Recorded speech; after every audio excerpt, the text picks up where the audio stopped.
It is a little hard to follow Dr. Perrin, but I'm gonna do my best.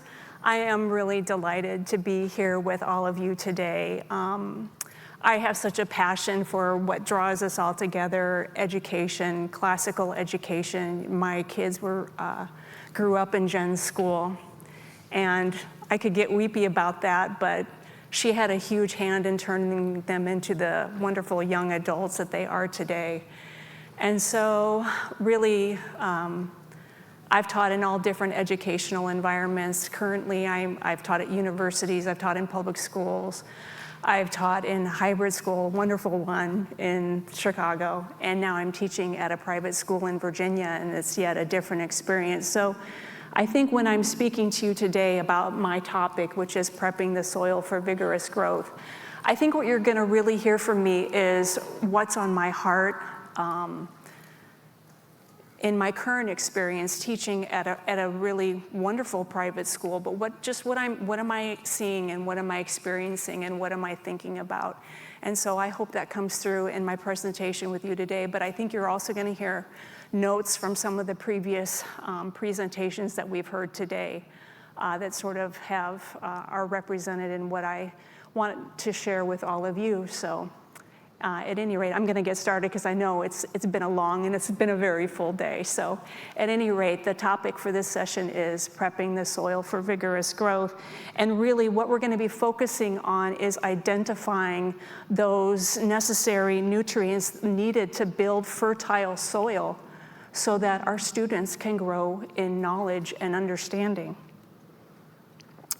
So when we consider the practice of teaching, and what is needed to help our students grow and develop in knowledge and understanding, we most often tend to focus on those very subjects that we teach, and perhaps to an equal degree, the methods and tools that we use in the classroom to teach those subjects. But are the subject matter and the tools sufficient to build the fertile soil? Are there other nutrients that are necessary? What if instead of looking outward at what is external to us, content, methods, and tools, we look inward and we examine ourselves and we think about our own unique and human qualities that make up the very core of how we teach? What if we reflect for a moment on those qualities of mind and spirit endowed to us by the Creator who made us? And we reflect on those qualities and we consider how those influence how we teach and what we summon forth each time we step before our students. How many of you, here we go with the mentors again, but it's so true. How many of you can recall a former coach, a teacher, or mentor who impacted you greatly, who knocked your socks off? I bet all of you can think about that person, picture them in your head. Think about that person and their specific qualities. What was it about that person that made them such an impactful teacher? And I'm going to pause so you can think about that person. I would bet that what made that teacher so memorable and so impactful is more than his or her mastery of the subject and the specific teaching methods that he or she used. I would expect or predict that what made that teacher so memorable are those qualities of humanity that they poured into their teaching. So that's what I would really like to focus on today. Those qualities that we have within us that arise instinctively from within us because they are put in us by our Creator and we depend on those, we call on those, and they come forth when we teach. If this is true, then it follows that our students are observing us and observing our instruction in this same way. They are sensing and they are perceiving are distinct qualities of humanity that are on display each and every time we step into the classroom. Ideally, hopefully, these qualities have sort of a cumulative and building effect upon our students, and the result is flourishing and vigorous growth, right?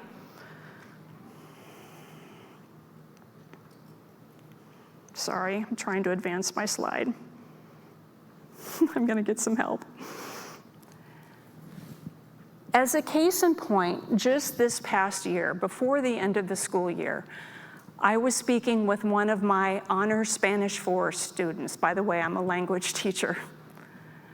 And I was asking him about his other classes and the upcoming AP exams.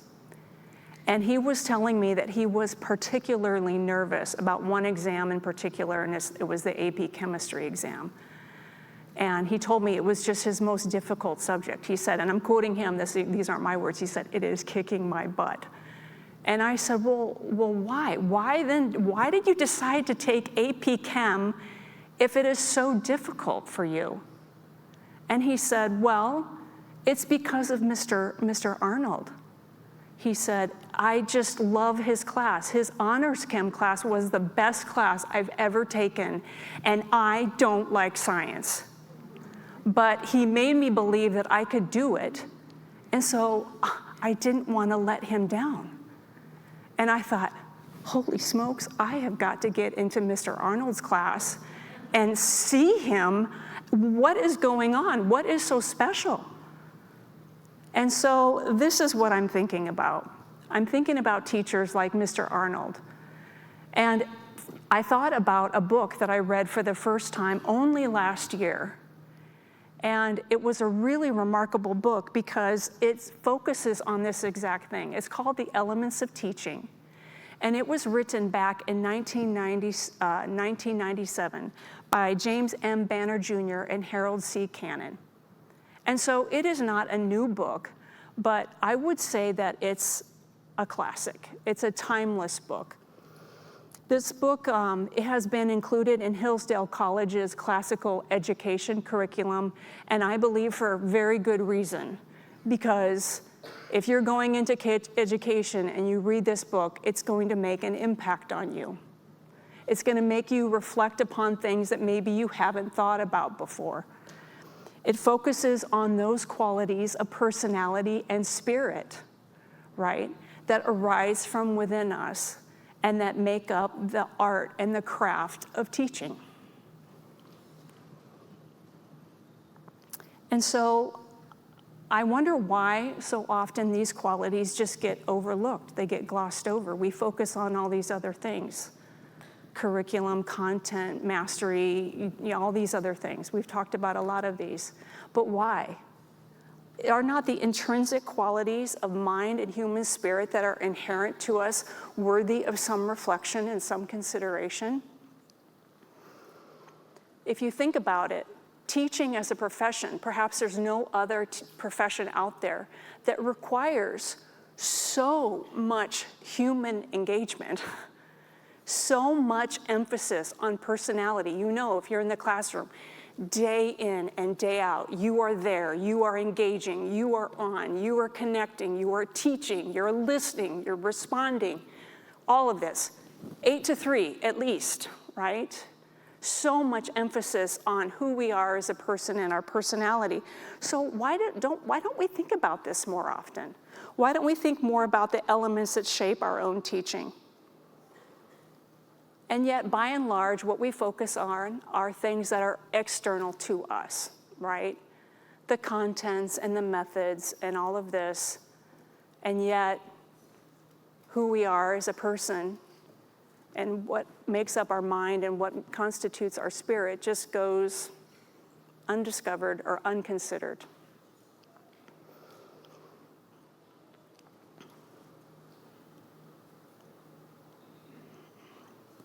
And so in preparing this session, I wanted to think about these things. I wanted to think about these qualities of humanity that we so depend upon. And I wanted to think about teachers like Mr. Arnold, who just seemed to have a knack for teaching. What is it? Can we discover something by reflecting on these things? So in our time together, and it's going to be short, it won't be long, I'd like to just consider how we consider these things and how we can best determine how to prep the soil for growth.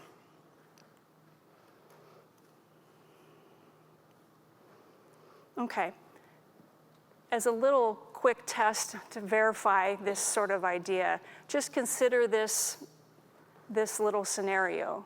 You've got two teachers, right, that potentially have equal content knowledge, more or less a similar training and experience. Maybe even they have the same group of students before them. They might even be using the same lesson plan. But the experience of the students and the outcome of the lesson itself might be vastly different. What could possibly account for that? Banner and Cannon would argue that it's those distinctive qualities of personality and spirit that characterize the individual teacher that are those critical variables that matter. In their book, you're going to see lots of image covers of the book because I want to give the book its due credit, and it deserves the credit for the basic framework of what we're discussing today. But in their book, they discuss some 10 distinct elements of great teaching. 10. Okay, and they do this so that we can better isolate them and understand them. And it's helpful to break it down. So they've identified learning, authority, ethics, order, imagination, compassion, patience, tenacity, character, and pleasure. That's a pretty comprehensive list, but I would argue it's certainly not exhaustive of all the qualities of spirit and mind and humanity that go into the art of teaching. And believe me, and you all know, teaching is an art.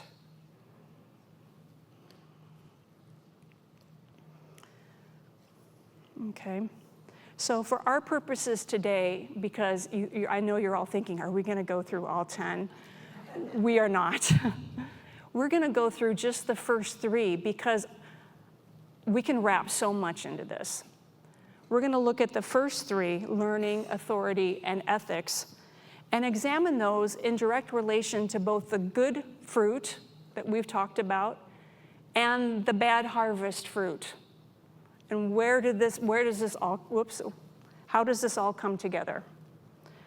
And specifically, what I'm hoping is that we consider how these qualities of personality put consciously into practice can better nourish the good fruit. The first, and this is going to sound very familiar because Dr. Perrin was emphasizing this as well, the first one is learning. That's the first element of teaching that Banner and Cannon go after. Learning is the ongoing struggle to gain and sustain a body of knowledge. And perhaps for a teacher, ideally for a teacher, to acquire mastery of a body of knowledge. Okay, so that's what it is, but why is it an element of teaching? It's an element of teaching because true teachers are never satisfied with a finite quality of knowledge. Never. They are the truest form of student, as we've heard already. They strive to learn more, to stay current with, excited about, and engaged with their subjects that they so truly love. If we think about it, it's in relation to learning that the term passion is often used. You will hear teachers say, oh, I'm passionate about history, or I'm passionate about teaching reading or Latin. Passionate teaching is equivalent to being a passionate learner. Most people who enjoy teaching enjoyed being students. So a passionate teacher is a passionate learner. They are one and the same. Passionate teachers aren't static. They strive to learn more. They take risks with new approaches. They stretch themselves. They immerse themselves in their subjects. They model learning for their students so that they can imitate them in that practice. They allow their students to make their own discoveries, and they learn alongside those students in their discoveries. They make mistakes and they learn from their own mistakes. They solve problems. It's all of these things. And so I thought it might be kind of interesting to do sort of a little self-inventory of how you model this essential element of learning in your teaching. So this is a short checklist that demonstrates a teacher's love of learning. This isn't my checklist. This checklist was included in an article published back in 1996 by James K. Wangberg, who was an esteemed professor of entomology of all things. But he was a passionate educator, and he really wrote a lot about passion in teaching. And so this is his checklist, but I've adapted it for our purposes today. But just what I'd like you to do is take this little quiz for yourself. How many of these items characterize how you teach? 1, I'm enthusiastic in my teaching. It is something that I clearly enjoy. 2, my students have communicated, either directly or indirectly, that they can sense my enthusiasm. 3, I continue to learn about my subject and stay active in research. My colleagues and students can observe me in this effort. 4, I get absorbed in my work, but not to the exclusion of others. I often share what I've learned and discovered. 5, I enjoy trying new approaches to teaching. Although I've taught the same class many times, my class continues to evolve and improve. And 6, my enthusiasm for my students is evident. I care deeply about sparking their interest in learning. Hopefully, you are able to recognize at least a few of these qualities in your own teaching. And maybe some of you do all of these things consistently. And that is excellent, because that means you model well the habit, the element of learning, the quality of learning. If some of you don't identify with many of these, don't give up. It's really helpful to think about these things and to reflect on it and recognize ways in which you can grow in your teaching. So how does practicing the quality of learning nourish the good fruit, which is what we're interested in today? How does it reduce the amount of rotten fruit? Caring passionately about what we teach and demonstrating genuine excitement about the subjects that we teach is perhaps one of the best antidotes for student apathy.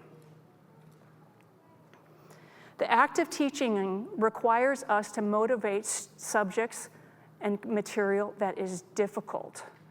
Subject that students might be impartial about, subjects that they don't even want to learn.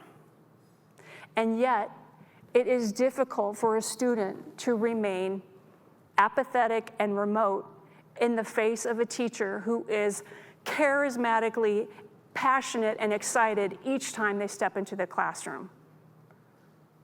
That's how you avoid getting questions like we mentioned earlier. Why do we have to learn this?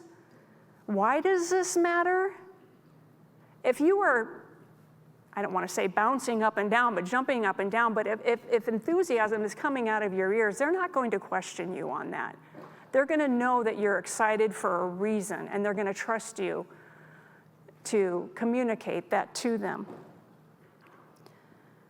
Furthermore, teachers for whom learning as a quality of teaching is ingrained in their spirit are more equipped and able to authentically and convincingly communicate why this knowledge matters, how the struggle to learn reaps great reward, and how the subject matter improves their lives and makes them a better person. In other words, teachers for whom learning is authentically part of their spirit are better able to communicate convincingly the purpose of the work that they're doing together in the classroom, and to do that consistently.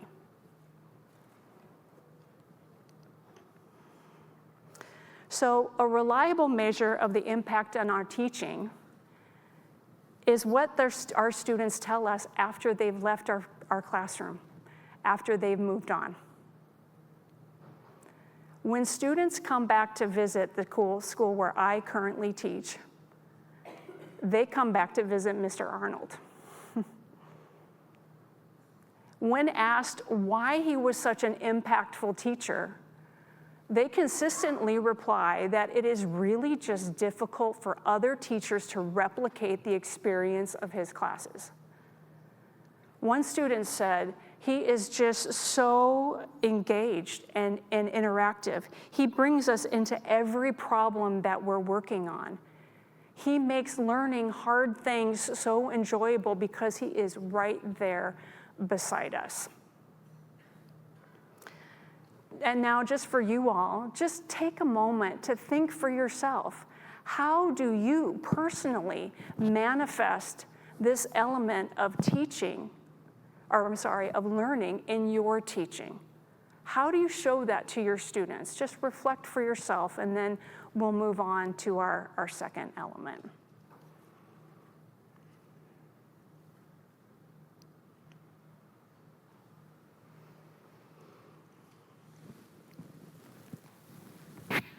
The next element of teaching that I want to sort of hash through or discuss with you today is one that gets very little attention, and that is authority. Banner and Cannon identify authority as an essential element of teaching, if not the essential element of teaching, because in their words, teaching without authority ceases to be teaching at all. But if it is so essential and so foundational, why don't we talk about it more often? Why do we not discuss authority as an attribute of our own teaching? We might ask or speculate if it could be our modern society has tended to or has started to ascribe a real negative connotation to that term. The Oxford English Dictionary defines authority as legitimate power, decision-making capacity, and the means to cause others to obey. So hang on to that thought or that definition. Authority, as we know, is the root word of related terms, right? We've got authoritative and authoritarian, both being mainly used as adjectives. So an authoritative guide, for example, or an authoritarian regime. Authoritative implies the quality of being reliable or trustworthy. Authoritarian, on the other hand, means demanding a strict obedience to rules, even if those rules are unfair and come at the loss of personal freedom. In recent years, and I'll get a little bit political here because I think it's interesting, the increased use and weaponization of the term authoritarian in public spheres has been apparent. To be fair, and some of you might disagree with me, but I'm going to try to be very fair, both the political left and the political right have used the term to characterize and to denounce the actions of the other side in various moments. But yet, using the term authoritarian to broadly characterize social and political trends has the cumulative effect of delegitimizing any exercise of legitimate authority. Particularly vulnerable have been those traditional sources of authority, right? Family, church, schools, the legal system. all of these institutions have been, at times, unfairly characterized as abusers of authority. Banner and Cannon, who published their book back in 1997, had not yet witnessed the most recent evolution of social thinking in this regard. Recognizing authority as an essential element of teaching, they underscore that authority is the legitimate and the moral influence over others, which is contrasted with power, which implies a coercive force and has obviously no place in teaching. Furthermore, and critically, they recognize that authority in the classroom has an inherent reciprocal quality and is actually dependent upon the students for its fulfillment. Students are observing us as we teach. We are exemplifying our possession of knowledge. They're observing our character and our conduct. And students are going to decide if we are worthy of their respect or not, if they are going to give us willingly respect in return with our exercise of authority. It follows then that another distinctive of authority is that it must be earned. This sets authority apart from other qualities or elements of teaching that are native to us, such as patience or imagination. A teacher must intentionally cultivate authority in the classroom. From day one, students are assessing our possession of authority, our character and our conduct, and they are not going to give up their respect willingly, freely, if they estimate that we do not have the authority to guide them towards knowledge.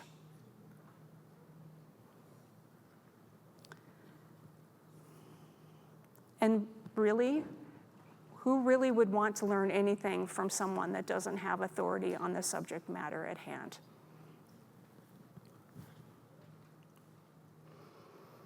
Well, how do teachers then go about gaining authority? Banner and Cannon argue that authority is born out of the seriousness of purpose conveyed by the teacher. The teacher must be capable of communicating the value of the work in the classroom and the knowledge to be gained, but he or she must do so ethically, right, in a way that prioritizes the well-being of the student. It is important to note, however, that having seriousness of purpose in the classroom and having that focus does not imply or suggest in any way an absence of fun or laughter in the classroom.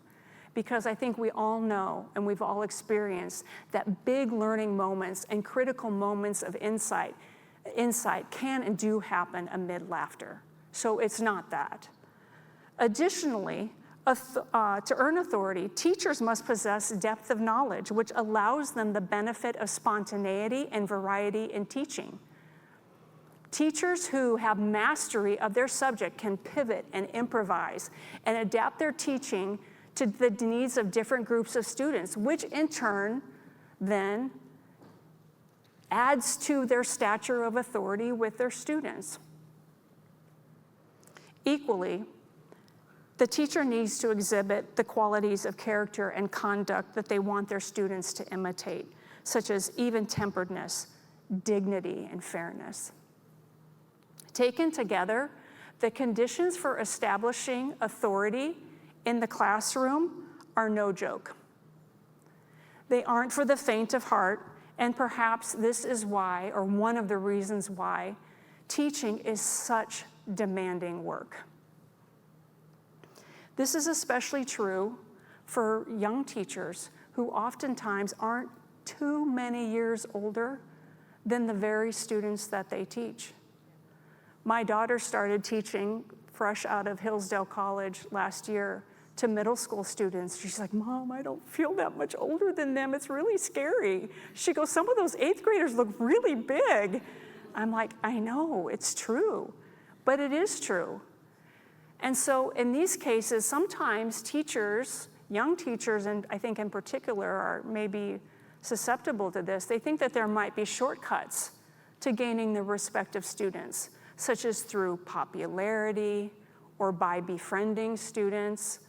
But on the contrary, these are routes for quickly diminishing authority with students, right? Popularity should never be a teacher's end goal, nor should a teacher conduct himself or herself as if he or she is one amongst a student's friend or peer groups. A teacher must always reinforce the status difference, the differential in knowledge and maturity. A teacher must always act or comport him or herself as if they have the stature that is worthy of having their authority. And formal distance must exist between teachers and students so there is space for impartiality and space for objectivity, space for that healthy respect to flourish.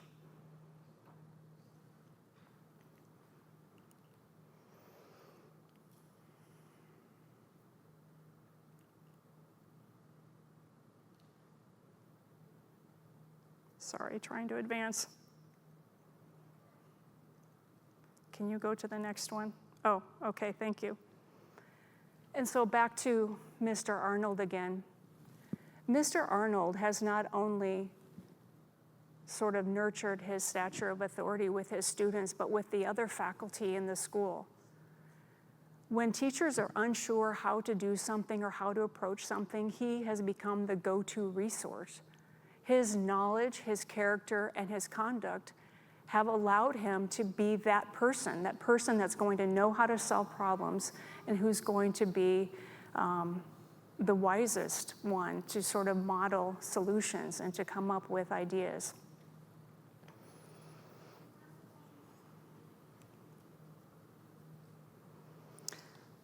And so let's just take a moment and again reflect on this second element of teaching and authority and think about yourselves. How well do you manifest that element of teaching in your own practice? Do you model authority for your students? The final element of teaching that we're going to look at together today is ethics. These are the moral principles which influence our conduct as teachers, and it is a weighty term. Ethics in teaching is connected to the previous element of authority in the sense that the authority we exercise over students must be moral in nature. But let's be honest, when we consider that, a discussion of ethics in teaching rarely incites overt enthusiasm.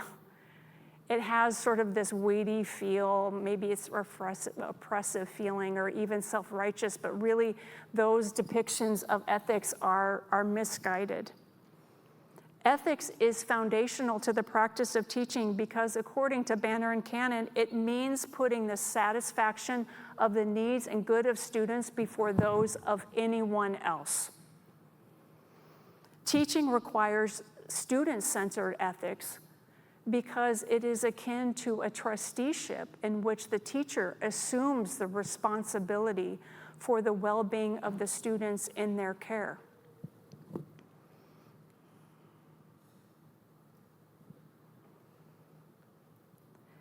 Ethics in teaching means that teachers must have an unwavering focus on the welfare of their students, to defend their interests and to be ready to protect them from the threats to their mental and emotional well-being.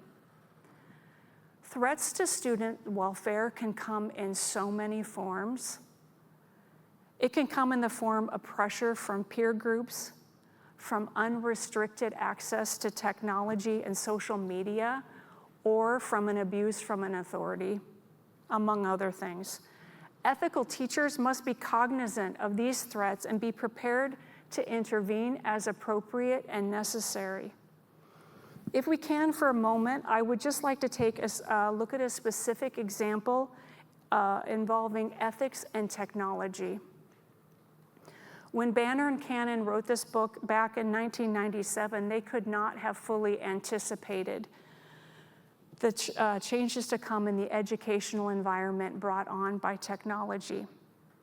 In the 21st century, we have seen transformative changes in our educational environment brought on by the development and the proliferation of screens, of laptops, of tablets, telephones, smartphones. I don't think any of us would want to try to deny specific benefits of all this technology, but I think we could all agree that its negative impacts are also undeniable. The days when students depended upon books and paper and pencil as the primary tools of learning seem so long ago. Now even very young students, middle school age students, are equipped with personal devices. How do these devices affect the learning experience in our classes? Do they use these devices productively, say to access course materials or to take notes? While some do, it has been my experience that many don't. Many are on the internet, checking the content of other classes, messaging friends, checking social media, playing video games, you name it. Sadly, I, and perhaps many of you, have reached the conclusion that in many cases, no matter how prepared you are as a teacher, no matter how engaging and relevant your lesson, if a student has a smartphone in their pocket or a screen on their desk, they are not paying attention. They are distracted. And so what does this mean for us with our responsibility as being ethical teachers? How do we balance our ethical responsibility of prioritizing the well-being of students with the use of technology in our classes?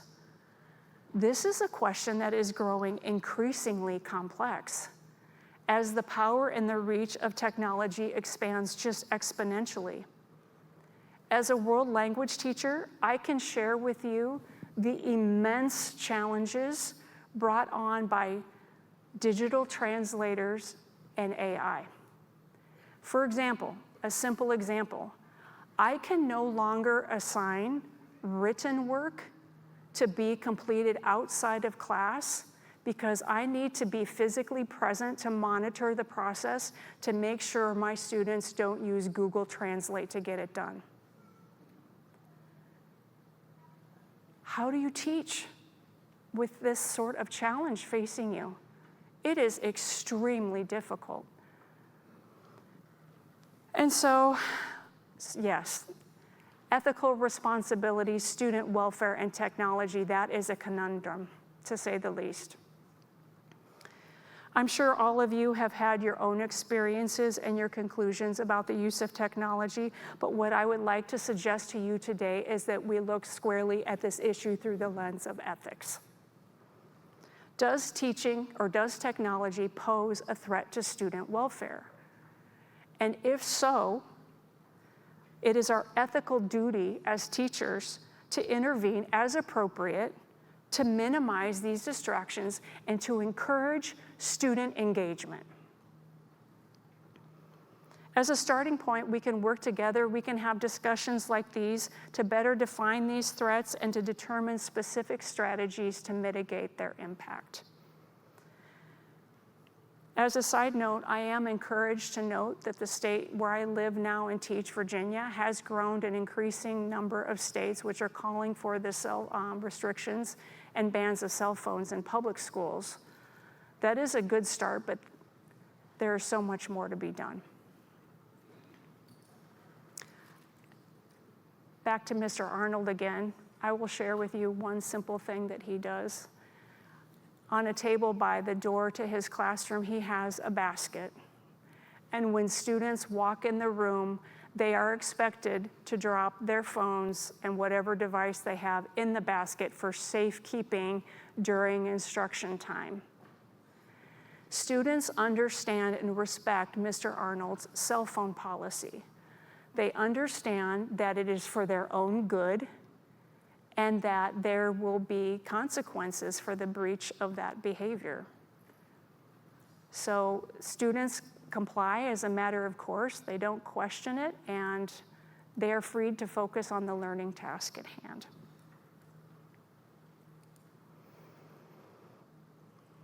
Let's look at another critical exercise of ethical teaching.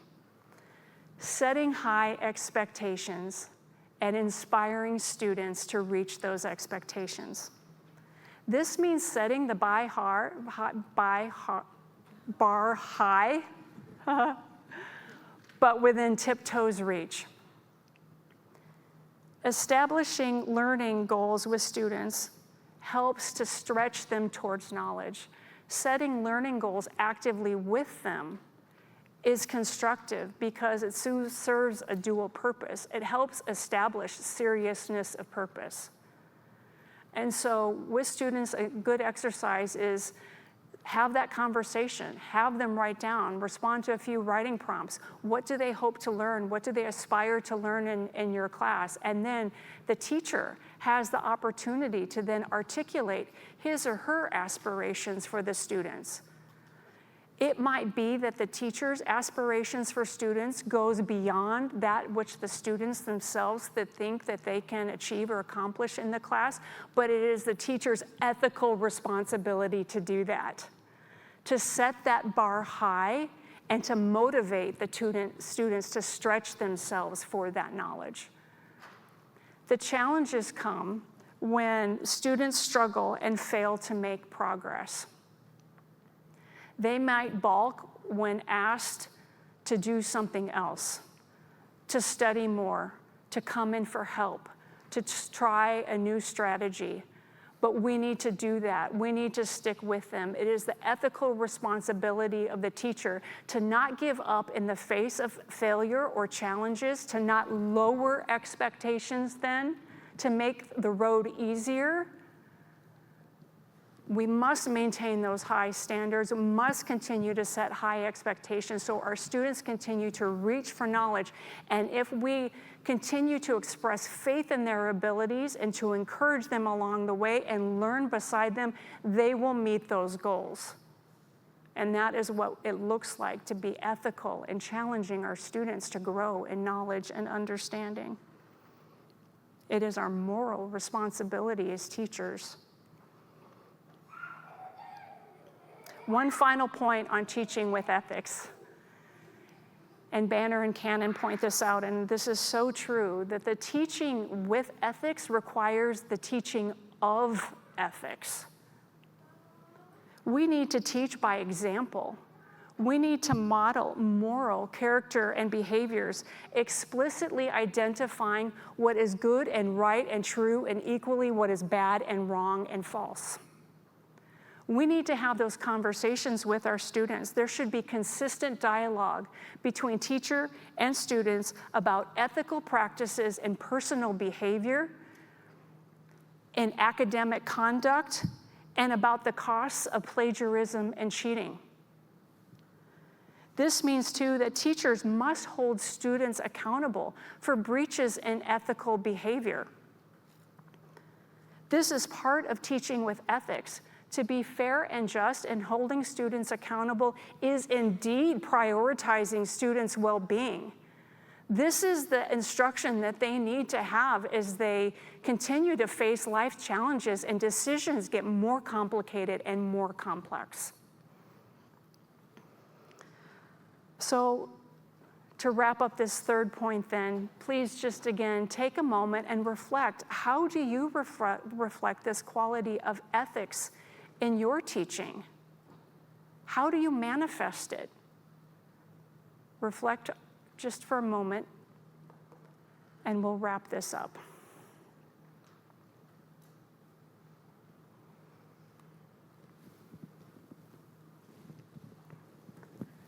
We've taken a little bit of time this afternoon, late this afternoon, I know, to reflect on how to best prepare this soil for vigorous growth, how to help our students acquire knowledge and understanding. And in answering this essential question, what are the necessary nutrients to build the soil for fertile growth? We've seen that the art of teaching requires so much more than technical skill. It requires more than content and a set of tools. It requires a complex mix of qualities that flow from our very humanity. And individually recognizing these elements of mind and spirit, we can better understand what makes up excellent teaching. We can better understand how to encourage the growth of good fruit and how to minimize the harvest of bad fruit. Today, we've only reflected on a few of these elements of teaching, learning, authority, and ethics. In their marvelous book, Banner and Cannon discuss many more, and I encourage you all to pick up this book and read more on this topic. And just as one sort of global reflection activity, I'd just like to ask each of you individually, again, to reflect on your own unique qualities of personality that inform your teaching. What do you look like as a teacher? What gifts do you bring?